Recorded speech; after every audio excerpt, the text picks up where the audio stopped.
Hello, gamers! Today, I'm going to introduce the game Excitebike is a motocross racing video game developed and published by Nintendo.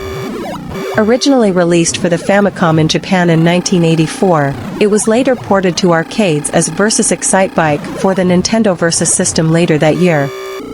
The game made its way to North America, where it was initially released for arcades in 1985, before becoming a launch title for the Nintendo Entertainment System, NES, later that year.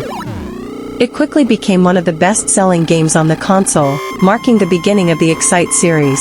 Excitebike is a side-scrolling racing game where players assume the role of a motocross racer.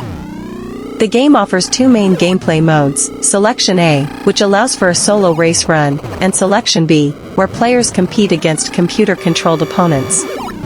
The primary objective is to finish in third place or higher in a preliminary race to qualify for the Excitebike Championship race. Players control their racer using the A button to accelerate and the B button to activate a turbo boost for increased speed. However, prolonged use of the turbo boost can cause the engine to overheat, necessitating a cooldown period where the bike becomes immobile.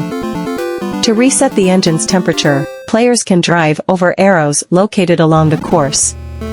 Using the directional pad, players can maneuver their racer to shift between lanes and adjust the racer's balance midair after a jump.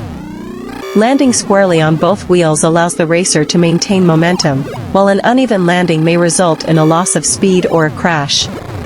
One unique feature of Excitebike is the design mode, which allows players to create their own custom tracks using 19 types of hurdles.